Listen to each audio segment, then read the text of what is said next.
다리를 치고 나가가지고 다리 밑으로 떨어졌어요. 그러니까 버스가 3번을 굴렀다 그래요. 다시 태어났을 때 전신마비였고 그 다음엔 척추가 3개나 잊어봤어요. 그러니까 요추가 지금도 없어요. 물렁뼈가. 그러니까 뼈만 겨우 연결된 거죠. 저한테 강요를 하더라고요. 일어나 일어나 하는데 제가 정말 일어났어요. 한쪽 눈으로 가끔 사는 사람 아유 죽자 이렇게 다 됐는데 눈까지 없앨 바에는 죽는 게 낫다. 그 길은 안 간다고 제가 실은 굶어 죽으러 청계산은 굶으러 갔어요. 넘어지고 꼬꾸라지면서. 근데 그때 하나님을 정말 만났어요. 제가 직접 아버지가 들려준 하나님이 아닌 제가 하나님을 사랑해버렸고 믿었어요. 그분이 저를 붙잡으셨고 하나님 외에는 없다는 사실을 알게 됐죠. 그래서 꿈을 3번을 반복해서 꾸면서 제가 병원에 2019년에 미라클스, 지금의 미라클스를 그분에게 알려주셔서 저에게 전하라고. 많은 감사가 있었을 것 같아요. 너무 많았어요. 영어도 못하는데. 제일 감사했던 게 뭔지 하나만 얘기해 주세요. 영어 못하는 거 감사해요. 네. 아, 근데 정말 하나님은 위대하시죠. 네. 그러니까 우리가 사용하는, 우리가 갖고 있는 것을 그걸 이용해서 하나님 일을 하시는 게 아니라 하나님 그냥 하나님 일을 하시더라고요. 영어를 못 하시는데도 그 어떤 사역에 특별한 일들이 뭐 많이 일어났다고 얘기 들었어요. 네. 일단은 제가 어느 정도 영어 못하냐면 커피나 햄버거는 먹을 수 있겠지만 해가 햄버거도 못 시켜요. 왜 그렇게 영어를 못하냐면 넘버원만 시키면 돼요. 그런 거 빼고요.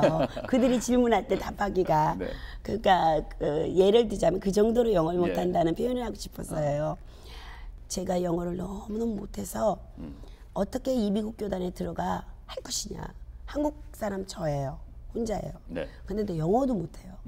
우리 총감독이 저를 심사하면서 저희 한국에 계신 저를 오랫동안 지켜본 목사님과 같은 감독으로서 이렇게 있는데 총감독이 제 눈을 똑바로 보더라고요. 통역을 데려가야 되잖아요. 심사를 하는데 제가 눈을 자신 있게 쳐다보면서 할 말을 다 하니까 네가 알아서 하겠다. 너는 네가 알아서 하겠다. 너가 모든 영어가 없어도 너는 알아서 할 테니까 들어와라. 허락해 주더라고요. 그래서 교단 가입이 됐어요. 네, 가입이 됐어요. 총감독이. 그래서 제가 구역이 정해진 게 제가 사는 롱알랜드에 구역 감독님이 계세요. 그래서 구역이 그 교회들 그쪽에 있는 그 라인은 전부 그 감독님이 돌아가면서 그 교회들을 돌아보고 또 방문하고 어떻게 하는지 성장하는지를 도와주고 그런 역할을 하세요. 그 비숍이라는 감독님, 우리 바이트 비숍이 정말로 저의 구역을 맡으시는 분으로 인격이나 인품이나 훌륭한 분이었고 저에게 한국말밖에 못하는 저에게 용기를 주셨고 믿음을 주셨고 은혜를 주셨어요. 한국말로 통역을 하면서도 저희 교회를 자주 들리셨고 저를 힘이 적응하지 못할까 봐 굉장히 각별히 돌봐주셨어요. 감독님이 올 때마다 통역사를 썼고 감독님이 설교하시면 한국말 자막을 제가 다 준비해서 거기다 올리고 사람들에게 그 감독님의 메시지를 다 이해시키려고 애썼던 저의 모습들을 보면서 정말 복음을 위하여 힘쓰는구나 라는 실감을 했다 그래요. 근데 어느 날 총감독님에게 허락을 받고 뉴욕 일대 전부 총감독님이 연합해서 하는 목사님들의 컨퍼런스가 있었어요. 그 컨퍼런스에 저를 소개하시려고 비숍이 저를 데려간 거예요. 근데 가기 전에 너 나랑 설교하자. 제가 웃었어요. 못합니다. 그냥 해라. 너는 그냥 너 하고 싶은 대로 해라. 나는 나 하고 싶은 대로 할게. 난 영어를 못해. 그럼 네 말 떠들어. 내 말 떠들게. 단 설교는 네가 준비하고 그것을 영어로 만들어주면 내가 하마 해서 제가 갑자기 용기가 생기더라고요. 좋아. 내가 미래를 위해서 가야 해. 여길 왜 들어왔어? 그래서 갔어요. 한국말로 준비한 설교를 영어로 준비해서 미리 연습해봤자 서로 연습이 그러니까 불가능해. 아니 비숍 바이트하고 연습을 하려고 해도 연습이 불가능해. 그분이 한국말을 모르니까 그냥 던져주고 가는 날 올라갔을 때 그냥 서로 각자 들고 올라갔어요.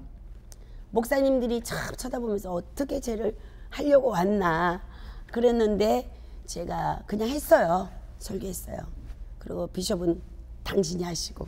그 뭐가 틀리는지 뭐가 맞는지도 모르는 거예요, 서로. 각자 자기 네. 설교. 그러다 제가 갑자기 목사님들 일어나십시오. 기도하십시오. 이러면 그 설교에 없는 부분이잖아요. 근데 비숍이 똑같은 영어로 제 통역을 하듯이 일어나라. 기도해라. 이랬다는 거예요. 둘 다 알아듣는 분들이. 막 그 한국 분들이 울더라고요. 영어를 아는 분들이.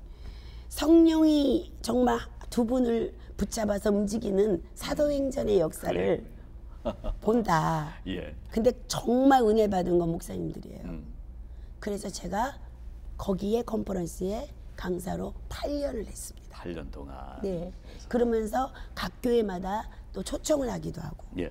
네. 그래서 저희 교회 일도 하고 초청도 받아서 가기도 하고 컨퍼런스도. 예. 그러니까 설교를 그러면 영어로 바꿨느냐? 아니 그대로 하면서 비숍하고 8년 동안. 네. 예.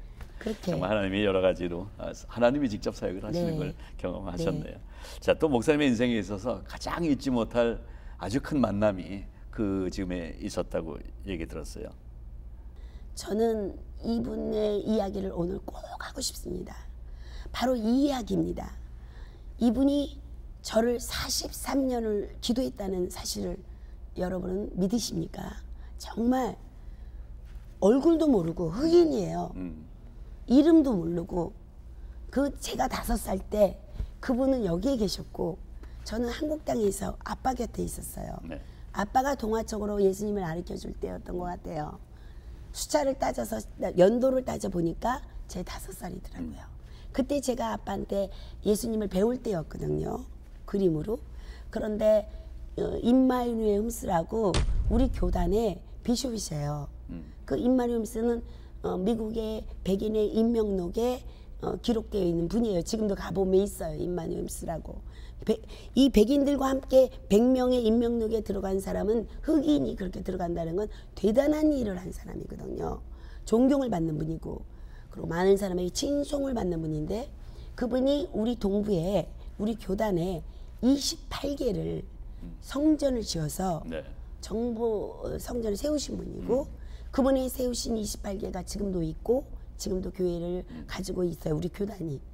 그래서 교단 비숍으로까지 올라가면서 자기 건축 사업을 했던 축복을 정말 하나님한테 다 바쳐가지고 많은 제자를 기르고 했던 분이 네. 저에게 43년을 기도한 분이라고 나타났어요. 그 역사가 여러분이 알아야 될 최고의 기적인 것 같습니다. 임마누엘 흉스 목사님을 교단 안에서 이제 만나셨는데. 아니요. 네. 제 소문이 났죠. 예. 그분은 몸이 괜찮으시게 돼서 연세도 많으시고 다 마치시고 캘리포니아로 오셨어요. 오셔서 휴양을 하고 계시면서 몸을 관리하고 예. 와이프도 괜찮으셔서 네. 두 분이 일을 너무 많이 하셨기 때문에 휴양하고 아파트만 LA에서 계셨고 근데 어디서 만나셨어요? 제 교단에서 많은 분들이 소문을 버티는 거 소문이 예. 난 거예요. 그런 여자가 한국말을 하는 목사가 네네. 이런 일들을 이루고 뭐 영적인 축복이 너무 예. 영의 힘이 너무 많다니까 제 비숍 바이한테 전화를 하신 거예요. 그분이 얘기 소문을 듣고 소문을 듣고 연락이 온 네. 거군요. 네, 그 그레이스라는 사람이 있는데 너 우리 교단에 들어왔다며? 네. 그 그레이스가 뭐니? 너하고 일을 한다며? 하고 비숍 바이트가 제자예요. 그러니까 우리 감독이 제자예요. 그 홍수가 네. 선생님이에요. 네, 선생님. 그렇습니다. 하고 이제 우리 이야기를 들었다고 얘기하니까 그러면 내가 초청하면 와줄 수 있나? 내가 다리가 부족해서 내가 갈 수는 없으니까 그 사람이 올 수 있나? 아내를 두고 갈 수 없네. 이러니까 제가 말을 하겠습니다 해서 저에게 청하더라고요. 네. 제 마음에 꼭 가봐야 된다. 훌륭하신 분을. 그냥 저도 가볍게 예스를 하고 제가 2007년에 네. 과테말라 선교 집회를 갔다가 과테말라에서 그쪽 집회를 요청해서 온 김에 과테말라 갔다가 여기서 떠나야 되더라고요. 네. 캘리포니아에서 왔다가 돌아오면서 그분을 만났어요. 그분을 만났더니 저는 모르죠. 통역을 데리고 저희 언니를 데리고 제가 방문을 그 시간에 약속한 방문에 그 집을 방문했는데 그분이 들어오자마자 문을 열렸고 인사를 하자마자 앉으라는 안내도 없이 그냥 갑자기 휠체어를 막 밀고 와서 들어오지는 못한 채로 있는 저에게 손을 턱 잡더니 그레이스 하더니 막 우시는데 너무 우니까 수건을 갖다 오고 저희 언니가 이렇게 있는 수건을 드렸더니 수건을 잡고 울은 시간이 2시간은 된다 그래 저희 언니 말로는. 굉장히 긴 시간을 왜 우나 이 사람 도대체 나에게 왜 우나 날 초청해놓고 왜 이러나 했는데 나중에 미안하다고 내가 감당을 못하겠다 그러더니 안내하더니 지금으로부터 43년 만에 너를 만났으며 나는 43년 너를 기다렸다. 내가 너라는 것은 하나님이 알려주셨고 오늘 내가 드디어 죽기 전에 너를 보는구나 하시면서 기도하시고 나서 저희가 간증을 시작하더라고요. 그러고서는 43년 동안 하나님이 저에게 키우시고 먹이시고 입히셔서 쓸만할 때 데려다가 어떤 사역을 하게 하실 것이다. 이 여정을 통해서 어떤 일들을 하실 것이라는 걸 오히려 그분에게 알려줘가지고 네.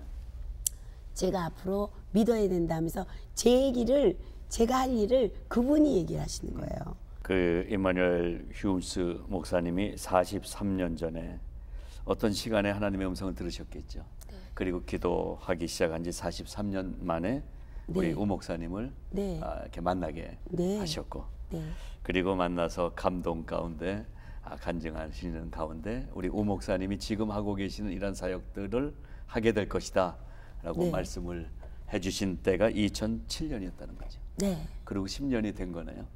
그럼 그 다음에 그렇게 만나셔서 그 어떻게 보면 예언의 말씀이기도 하고 보여주신 말씀인데 어떤 일들이 그 다음에 진행이 된 거예요? 제가 임마누엘 MC의 그 간증을 다 듣고 싶어서 2년 동안 부지런히 주사단에 돌아가시기 전에 다 들어야 한다는 이유, 그 사모함, 정말 하나님이 나에게 낙의 입술을 여신 것처럼 주신 그 놀라운 축복을 제가 받고 싶었어요. 그래서 제가 위로받았고 용기를 가져서 2년을 열심히 비행기 타고 와서 그분과 예약을 해가지고 열심히 다 듣는데 마지막 2009년에 그분이 돌아가셨어요. 돌아가시기 직전에 저에게 하나님이 너를 원하시는 것이 이것이다 라고 말했어요. 첫 번째, 너는 병원을 하게 될 것이다. 그 병원이 외국분이 미국분 닥터가 백인이 저에게 와서 도울 것이고 그분이 너에게 말할 것이고 그분이 너에게 준비해 줄 거라고 말했어요. 내가 더 산다면 곧 그분을 보았으면 좋았을 것을 라는 말을 할 때 돌아가신다고 생각을 안 했어요. 근데 그때 그 많은 예언을 얘기하시면서 나를 축복하고 가라 그러시더라고요. 그게 마지막이었어요. 그래서 저는 왜 그럴까? 그리고 마음껏 축복해달라 그러더라고요. 제가 그분을 안수하고 기도를 마음껏 하고 저를 많이 껴안고 한참을 안고 그러고 나서 제가 돌아온 후에 그분은 가셨어요. 그랬는데 2009년에 받은 거죠. 그분이. 그 다음에 저는 그냥 잊어먹듯이 살았어요. 왜냐하면 하나님 하실 거니까. 그리고 하나님이 이루시는 일은 제가 나설 일이 아니라고 생각했어요. 그냥 제 사역에 충성했고 충실했어요. 그런데 2016년에 그 닥터의 그 임마누엘 MC가 말한 그 기적이 제 앞에 나타났어요. 제가 병원을 미라클을 향한 것은 이 자체가 기적입니다. 그래서 이 이름을 쓰기로 스티븐과 결정한 거예요. 너와의 나의 만남. 미국 닥터가 와서 뭔가를 준비하고 사역을 열어갈 것이다 라고 그 임마누엘 휴임스가 얘기한 그분이 스티븐 닥터 스티븐이군요. 근데 정말 그분 말대로 그분이 꿈을 꿨고 그분이 음성을 들었고 그분이 모든 문제를 다 준비하고 저에게 CEO를 결정해 준 것도 그분이 주장해서 만들어진 일이고 그분이 지금 플로리다의 집과 병원도 그분이 모든 것을 하나님 앞에 드리는 겁니다. 정말 우리가 믿음으로 하나님의 말씀을 믿으면 당연한 건데 말씀을 듣는 가운데 이게 소름이 끼치는 건 우리가 믿음이 없었기 때문이야. 근데 그렇게 말씀해 주신 내용이 지금 그래서 진행이 됐고 이 시간에 그 병원 얘기를 조금 설명을 해 주셔야 좀 우리 시청자들이 좀 도움이 될 것 같아요. 그 병원이 어디에 있고 어떻게 준비가 됐고 실은 아까 우리 방송 들어오기 전에 서류를 하나 갖고 오셔서 확인을 해 주셨어요. 그런 그 과정 얘기, 지금 어떤 상태인지 얘기를 잠깐 해주세요. 그래 그 병원은 마이애미 비치 사우스에 조그만 병원이 먼저 시작을 하고 2019년에 건축하는 것을 준비하고 있어요. 네. 그런데 먼저 해야 되는 과정들이 있지 않습니까? 병원을 등록해야 서류 되고 작업이 많죠. 이론도 만들 변호사도 필요하고 그래서 제가 변호사나 또 서류나 이름이나 또 모든 이런 마크나 이런 것들을 다 준비하기 위해서 스티븐하고 많은 밤을 새우고 많이 기도하고 많이 준비해서 9월 21일 날짜로 네. 17년 9월 21일 날짜로 전부 등록을 했습니다. 네. 병원은 이제 건물을 얻어서 바로 준비를 하고 시작하면 됩니다. 저희가. 그 모든 준비를 실제적인 거는 그 닥터 스티븐이 지금 다 진행을. 그분이 다 일해야 되겠죠. 또 닥터니까. 네. 돈도 있으세요? 모르겠어요. 하나님이 하시겠죠. 그리고 발렌티오 선생님들이 다 오시죠. 예. 그분만 일하는 건 아니에요. 자, 그러면 그러면 섭섭해하실 거예요. 예, 미러클 재활병원인데 그 안에서 그러니까 어떤 그 치료들이 되는 거예요? 재활병원에서. 재활병원은 앞으로 어떤 제가 의사가 아니라 계세요? 설명을 예. 다 할 수는 없지만 많이 배웠습니다. 닥터한테. 전체 자예요. 뭐 온몸에 그러니까 예를 들어서 태어날 때부터 장애자들 분들, 어려운 분들, 태어날 때만 모든 몸을 잃어버린 분들 그런 분들도 가능하고요. 또 수술 전 큰 병을 알아서 어디 통증이 있거나 힘든 사람들 통증을 이겨낼 수 있게 도움도 주고 또 수술 후 재활해야 되는 모든 문제들. 네. 그 다음에 뇌를 어디에서 부댔거나 사고를 다쳤거나 아니면 우울증이 심하고 분열증이 심해서 그런 뇌에 보이지 않는 뇌의 기능을 고쳐주는 역할도 할 수 있는 게 재활이고요. 또한 스포츠, 뭐 골프, 운동하는 사람들, 몸으로 일하시는 분들, 근육을 더 발달시켜주거나 근육의 어려운 것들을 회복시켜주는 것들, 또 우리 일반 사람들이 뼈 마디마디 아픈 루푸스, 루마티스, 관절염 이런 모든 다양한 것들을 재활을 통해서 다 치료가 가능한 거예요. 그래서 그것을 준비하는데 기계가 많이 필요합니다. 그렇죠. 거기에 필요한 정신적인 문제도 그것만 따로 쓰는 기계가 있어요. 그래서 그런 기계들이 다 정해져 있기 때문에 그 기계 속에 가서 하고 운동, 물 속에 들어가서 자전거를 타야 되고 물 속에서 하는 기계들도 있어요. 그런 시스템을 다 만들어 드려야 합니다. 그런 것들을 다 만들고 또 완전히 전문자들이 스포츠 마사지 하는 분들이 저 운동을 자전거를 물 속에서 하는 것, 평상시에 어떻게 걷는 것, 어떻게 자기 몸을 관리하는 것까지, 어떤 병에 어떤 음식을 먹어서 도움을 주는 것까지 모든 프로그램을 짜임새 있게 만든 게 재활입니다. 참 그래서 제가 여쭤본 건데 사실은 실제적으로 이제 재정적으로 상당한 부분이 필요한 그 이제 병원 사역이거든요. 네, 그렇죠. 다른 어떤 뭐 단순한 뭐 내과 병원, 아니면 뭐 신경과 병원 한 그 분야가 아니라 그런 일들이 진행돼야 되기 때문에 뭐 구체적으로 지금 뭐 다 설명이 될 수는 없겠지만 이렇게 말씀 나눌 수 있을 것 같아요. 하나님이 시작하게 하셨고 또 하나님이 사람 만나게 하시고 하나님이 진행하시기 때문에 아마 한 1년, 2년쯤 후에 이제 병원이 시작되고 또 몇 년 후에 이게 열매가 어떻게 나타나느냐를 우리 방송국에서 그때 한번 나오셔서 얘기해 주시면 사실 지금 우리가 설명한다고 해도 들을 게 있는 자는 듣고 믿지만 뭐 안 믿는 분들도 있을 거예요. 의학적으로는 좀 어려운 죠. 그러나 지금 우리가 믿음을 가지고 이 방송을 통해서 목사님에게 주시는 하나님의 이 사역을 같이 나누는 것은 함께 기도를 부탁을 드리는 이유입니다. 그래서 지금 설명하신 내용대로 하나님께서 이루어 가실 것을 우리가 같이 기대하면서 기도하고 싶은 마음이고요. 플로리다에 병원이 있지만 이거 캘리포니아 쪽에도 또 뭐 연결이 또 있어야 될 것 같고요. 저는 이 재활을 해서 뭐 병원을 뭘 하자는 관심보다는 하나님이 제가 머리를 연구하거나 경험을 연구해서 생긴 게 아니고 하나님이 진행하시는 과정에 저는 서 있어요. 사실이잖아요. 임마누엘 미스를 통해서 예언했을 때 또 하나님이 저에게 말씀하셨을 때 그 5대 비전의 한 부분을 먼저 시작한 것뿐입니다. 또 스티븐을 만난 만남도 또 재활병원을 준비하는 이 과정도 하나님이 하시는 거지 제가 하는 게 아무것도 없다는 사실이에요.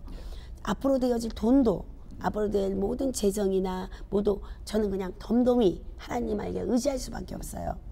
근데 그분들이 준비하는 이 모든 과정 속에서 제가 어떤 걸 연구할 것밖에 없냐면 저는 목사니까 이런 좋은 걸 줬을 때 빨리 좋은 일을 시작하자. 그래서 병원을 짓고 뭐하고 뭐 이런 건 다 과정이고 먼저 조그만 병원을 플로리다에 시작할 거예요. 네. 내년 닥터가 요번 11월 달에 가요. 이태리에 큰 환자가 10월 달에 닥터를 붙잡고 있는 바람에 11월에 다 준비해서 가고 병원은 바로 내년쯤에 시작합니다. 그러기 전에 제가 베케이션이 있어요. 미국 의사들은 쉬는 날은 꼭 쉬어요. 기간을 잡고 그때 제가 설득을 해서 그 기간에 캘리포니아하고 하와이를 들려가지고 발렌티오 그야말로 봉사를 하자 해가지고 제가 미라클스 CEO 담당자로서 정말 그분을 설득해서 캘리포니아의 건강이 뭔지, 재활이 뭔지, 재활이 어떤 가능이 있는지, 재활로 어떤 기적을 일으킬 수 있는 놀라운 사람들에게 있는지를 제가 알려주려고 세미나를 하려고 합니다. 세미나를. 예. 네. 닥터가 직접 시간을 내서 오셔서 그 기간에 여러분들에게 알려주실 거예요. 재활이 뭔지 의학적인. 그리고 저에게 또 인감이 없는 어려운 분들을 돈이 없어 병원 못 가는 분들 정말 무료 치료를 하는 시간을 갖겠습니다. 그런데 이 병원 앞으로 이제 병원이 커지고 이렇게 되면은 병원에서 수익도 생겨야 되고 그럴 텐데 그런 것들이 생기게 될 때 구체적으로 어떤 일들을 좀 더 좀 구상하신 건 있어요? 네, 저는 그냥 미라클은 병원은 일하는 곳이고 환자들을 돌보는 건데 돈을 버는 곳이 아닙니까? 예, 그럼요. 교회가 아니잖아요. 그러니까 저는 하나님이 그대로 이루실 거라고 믿어요. 뭐 물질 걱정 안 합니다. 제가 하는 일이 아니기 때문에 또 어떠가진 의료 맡깁니다. 선생님들이 훌륭하시니까 뭐 다 알아서 하실 거라고 믿어요. 그렇지만 우리가 뭘 해야 되는가를 말해주려고 나왔어요. 저희 병원을 광고하고 저희 병원을 알리는 것보다 제가 이렇게 훌륭한 이 사람들은 왜 그런 정신을 갖고 동양인 저 보잘것없는 여자 목사를 이렇게 미국인이 이렇게 저를 돕까? 왜? 이걸 알려드리고 싶어요. 그리고 이 사역을 통해서 저에게 젊은 그때 선교지에서 신학생들에게 결심했던 미래를 제가 주기 위해서 이 일을 꼭 할 것입니다. 이 미라클을 통해서 그 다민족 1.5세와 2세들에게 놀라운 일을 위해 제가 앞장서는 선배가 되겠습니다. 병원을 통해서 앞으로 어떤 비전이 있으세요? 했더니 속에 있는 이 하나님을 향한 열정의 마음을 주셨습니다. 시간이 뭐 얘기 나누다 보니까 더 깊은 얘기는 나중에 아예 열매도 함께 보여주시면서 또 얘기 나눌 수 있는 시간 갖도록 하겠는데요. 지금까지 함께 하신 목사님이 믿으신 그 하나님, 우리 시청자들에게 제가 1분 정도 메시지를 좀 하실 수 있는 시간 드릴게요. 내가 믿는 하나님은 이런 분이셨습니다. 지금도 나에겐 이런 분입니다. 우리 하나님에 대해서 말씀을 직접 우리 시청자들에게. 지금까지 제가 1시간 동안 두서없이 떠들었는데요. 이런 역사하시는 하나님이 하나님입니다. 우리가 믿으면 모든 것을 주신다고 믿는 믿음이 아니라 하나님은 계십니다. 그리고 하나님은 하나님이 하십니다. 하나님이 역사하실 거예요. 저는 어릴 때부터 목사님들을 많이 지켜봤고 우리나라의 크리스찬의 역사를 느끼며 사는 사람이에요. 예전에 목사님들은 기도하는 모습밖에 별로 기억이 없어요. 찾아뵈면 기도만 맨날 하고 계시는 거예요. 말씀을 보시거나 기도하시거나. 정말 기도 목사님 좀 뵈려고요 하면 기도하고 계세요. 기다리세요. 근데 그냥 숨어서 기도하는 것 같지만 강대상 밑에 사시잖아요. 그렇게 기도를 많이 한 목사님들이 이 우리나라의 기독교를 흔들어 놨지 않습니까? 모든 우상을 무너뜨리고 전 세계 복음을 전하고 정말 우리나라의 목사님들의 역사는 정말 놀라운 열매를 맺었죠. 제가 그 시절을 보내면서 이 미국 땅이 오기 직전에 한국은 기도가 끊겼습니다. 목사님들이 밤을 새며 기도하고 철야하고 금식하는 모습들을 점점 볼 수가 없는 시절을 맞이했고 제가 부흥회를 하루에 4번을 했어야 했습니다. 4번의 역할을 맡겼던 목사님들이 3번을 맡기더니 하루에 2번을 합니다. 새벽 기도를 하고 저녁에 하면 그럼 낮에 뭐 합니까? 그냥 놉니다, 목사님하고. 그런 역부에는 너무도 괴로움이 많았죠. 그 다음에 이제 저녁만 합니다. 새벽기도도 없어져 버린 집회를 저는 가서 호강하다 옵니다. 이런 일에 저는 많이 울었어요. 왜 우린 기도를 잃었을까요? 라는 말을 정말 하려고 이 방송 왔습니다. 저에게 이런 기회를 주신 것을 저는 감사합니다. 제가 저를 위해서 광고한 적이 없어요. 근데 제가 이렇게 이분들을 만나서 용감하게 여기 왔습니다. 기도해야 합니다. 꼭 필요합니다. 예. 오늘 기적이라는 아주 핵심 주제가 우리의 대화 속에 계속된 거예요. 이 기적을 만드신 분이 기적이신 하나님이시고 이 기적을 오늘도 일으키시는 분이 기적의 하나님이시고 그 기적을 우리는 보면서 하나님의 사인을 보게 되는 것 같습니다. 저는 그렇게 생각해요. 믿음이라는 것은 히브리서에 있는 대로 보이지 않는 건데 믿는 거. 단순하게 바로 그거 아닙니까? 근데 우리는 자꾸 확인하고 믿으려고 하는 거죠. 확인하고 나서 보고 나서 믿는 건 사실 믿음이 아닌데 그래서 오늘 나눠주신 이 말씀 쭉 들으면서 아직 병원에 형체도 없고 어떤 미래에 대한 기도의 제목만 있지만 목사님이나 우리 시청자들이 함께 믿음의 눈으로 이미 이루신 하나님의 역사하심을 보면서 기도하는 기도의 동력자 시청자들이 될 것을 약속드리면서 오늘 이렇게 함께 자리해 주셔서 아름다운 비전을 나눠주셔서 감사드립니다. 감사합니다. 건강하시고요. 감사드립니다. 감사합니다.